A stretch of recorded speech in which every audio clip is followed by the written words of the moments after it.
I was always a shy, very shy boy, and shyness prevented me from doing the many things that I loved. And when it came to the girls, I was super extra shy. Now, I was raised Catholic, and I loved going to church every Sunday. But the main reason for me going to church was because of the choir.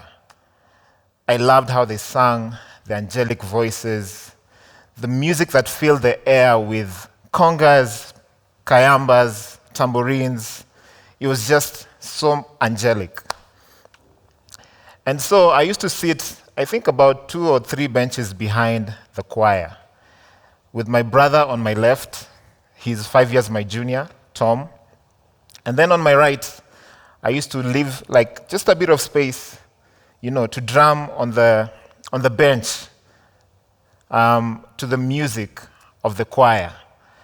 And I knew every single song, every single beat. So much so that every time I felt the urge to always walk up to the front when the percussionist was missing and the congas were not occupied, so that I could go and play along with the choir. I was about maybe 12 years old then, but I was still very shy. I just could not, master the confidence to walk up to the front and play with the choir. Even with my brother urging me and saying, "Come on, you can do this, go, go, go." I just couldn't find it in me. And I used to leave the church very disappointed every Sunday and saying, "I'm going to try again next Sunday." But the cycle was just kept going on and on. I even thought maybe one of the choir members would recognize me one day, playing and call me up to the front. But life doesn't work like that. So I moved on to high school, and my passion changed from congas to guitars. And all I could think of and dream of was guitars. I excelled in my O levels. I got an A minus, and my confidence started to grow. I was becoming a young adult now, and I started noticing many things about myself. My voice had now broken, my shoulders had broadened. I was spending several hours just looking at myself in the mirror, admiring myself, always going for that clean haircut, as you see right now, every other, every week. I knew now the girls would maybe start noticing me. But then I felt like there was something that was missing. There was an edge that I was looking for. And so one day I just decided to walk all the way to Buruburu from Kariobangi South. And I got into the big supermarket chain at that time, which was called Mesora Supermarket. I walked in, and with a few hundred shilling, I think I had about 500 bob in my pocket, and I grabbed a Brut cologne. So I knew this was it right now. This was it. So I went with the cologne back home, and I was excited. So the next morning, I literally jumped out of the shower, dressed to kill, or so I thought. And I fumigated myself with the cologne. So there was this narrow alleyway in our house, and the mirror was right there. So I was looking at myself in the mirror as I used to, and admiring myself. And then my dad was leaving his bedroom, and he just passed by me, and then he suddenly stopped, and he sneered at me. His nose was upturned, and he just looked at me and said, "Young man, what are you doing? Don't do that. You will attract people that you don't want to be associated with. This is too much." And he walked away. Now I knew maybe the cologne is not what would bring me the girls. So I kind of stopped for several months. And then I turned my attention now to just staring at the girls from a distance. And now walking into music shops to look at guitars and stare at guitars. So there were these 2 music shops in particular that I used to frequent a lot. They were on Moy Avenue, right opposite each other, smack in the middle of the street. And I used to walk in every other day and just stare at the guitars, admire them on the walls, and dream that one day I'll own 1 or 2 or 3 of the guitars. In a quest of keeping tabs on me, my father gave me some money to go buy a few thousand shillings to go buy a mobile phone. Because I was a busybody, as my wife likes to say. Maybe this is the phone, this is what I need now to get the girls. I can get the numbers, I'll get a fancy phone, I can chat with them all day, all night. But then I went into the music stores first because it was now a ritual that I had, gained with time. So I got into one of the stores on my avenue, one of my two favorite shops, to look at the guitars. And then I saw her. She was so beautiful, so elegant. She stood out. She caught my eye. She was dressed in wine red from head to toe, just like me actually right now. From head to toe. She was so beautiful. She had a long neck. She had curves at the right places. I wanted to go home with her. In fact, I wanted a relationship. And not just any other relationship. A relationship with strings attached. And that is how I ended up going with Cecilia home. And when I got home, I opened the door, and my dad was seated on his favorite chair, watching news. I think it was around 7:30. He was watching his news, usual. And he muted the TV and looked at me, his eyes transfixed on me. I also stopped on my heels with Cecilia right next to me. We stared at each other, and for a few seconds, it felt like time had stood still. And then he just busted out laughing and shaking his head, like he couldn't believe what he was saying. He just laughed, and then unmuted the TV and continued watching news. And then my mom walked in, and, she was wondering what the laughter was all about. She walked in, looked at me, Cecilia right next to me, and she was like, you're not serious, young man. You're not serious. That's all she kept saying. You're not serious. And all I could say for myself was that there was a burning desire inside me to get Cecilia to come home with me. I could not resist it. And that I'll get a phone later. It's not that important. Cecilia was my first love. Cecilia was my everything. The lady in red, as I used to call her. She was always with me. If she wasn't in front of me, wrapped up in my arms, she was always strapped up on my back. And I used to go with her everywhere that I went. In fact, Cecilia was with me during my very first public performance. And this happened to be the day that my parents decided to solemnize their vows in our home Catholic church, then called the Holy Cross Catholic Church in Kariobangi South. I remember that day vividly. I had gathered a few of my friends from Alliance Francaise and some of them old friends from high school to form a small group, a small music group, to sing for my parents as a gift to them during their wedding day. So we had planned to sing the first dance, and my father's favorite song at that time was Parabalaila Bamba. That song was very funky, and it's a song that I'd learned to play in that short time that I had Cecilia. And I remember strumming Cecilia away with my friends around me singing, and the music, the air was just filled with so much laughter, so much joy, so much happiness. And the effect that music had on people really had an impact on me, and I knew this is what I want to do for the rest of my life.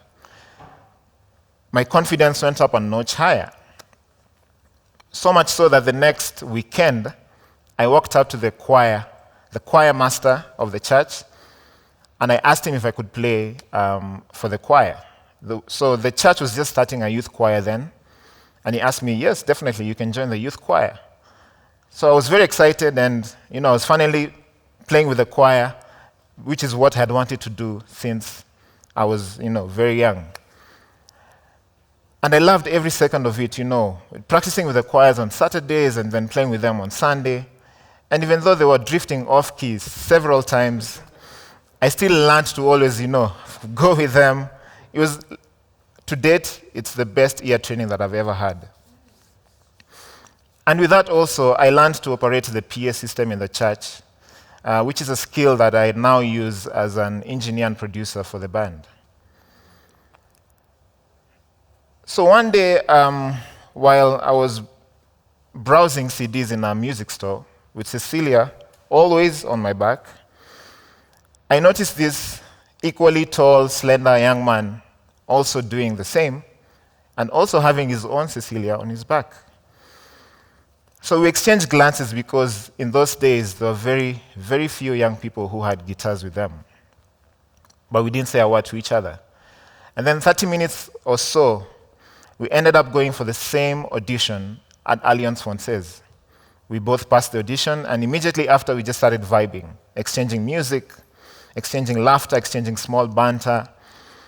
And then a couple of hours later, he told me he's going to practice with his band at Uhuru Park. And he asked me if I could join him. I said, why not? Let's go.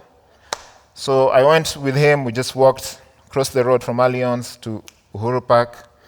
And then as we were walking towards this huge tree, there were two other young gentlemen waiting for us. And we met up. I was introduced to them, and then we just started jamming and playing and creating music. And our first song that we wrote was Sauti, right under that tree. And Sauti Soul, as you know today, was born. Now, you hear people say that guitarists get the most girls in the band. Sorry, drummers, sorry, bassists. We are the guys. So, I am true testament to that, to be honest. And Cecilia met her match, finally. And as soon as I saw her, I was very much attracted to her beauty, her elegance, her natural beauty, her confidence, how she carried herself. And I knew I wanted, to talk to her and know more about her. Cecilia had already given me the confidence to, talk to the girls now. So I didn't quite need Cecilia then. So I walked up to her and we started talking. And it took me about, let's say, over 4 years, for me to lock her in my box. And now, 8 years later, or is it 9, I can proudly say I am Lady Mandy's husband. I would love to call my lovely, lovely wife, Lady Mandy, to join Cecilia and I, my first love and my forever love. Lady Mandy.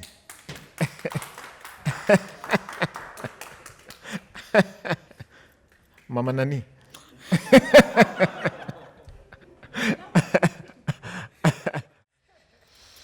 Wow. See, when I met this man, I was living my best life. Really living my best life. My best single life. Then I meet this young man at work. First of all, I am a huge fan. But who is she? She's not going to show it. Fangirl has to sit down. Just has to be, oh yeah, hi, how are you? My name is Amanda. And that's it. But I didn't know how much that encounter or that first conversation was going to change my life. And it progressed very quickly, but very slow at the same time. I had no idea that those conversations will be very clear how far it's going to go. Well, I didn't think 8 years later, but we ended up there. We shared so many things in common. Things that I actually didn't think I knew that we shared in common. How do you explain someone of few words, who's able to talk so loudly without actually using any words and change your world and push you to start going into places within yourself that you really did not know they existed or you wanted to go there? So basically, when they say sometimes you meet someone and then they push you to discover or to encounter the best part of yourself. That was that gentleman. Introduce you, person, made this happen, and everything else.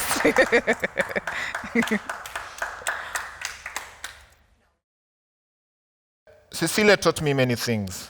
I mean, without Cecilia, I would not have had the courage to walk up to the choir, and ask to play with them. I would not have had the courage to go for those auditions where I'd eventually meet my soul brothers. I would not have had the courage to, talk to the love of my life right now and approach her. However, when I look back on reflection, I realize that, maybe, perhaps, if I just had a little bit more courage, with or without Cecilia, if I just put my feet in the water just a little bit, just play with the fire just a little bit, maybe I would have achieved the things that I wanted to. And with or without Cecilia, I believe these things are achievable. It all depends on you. And you just need to ask yourself if you're ready, are you willing, or do you need a Cecilia in your life?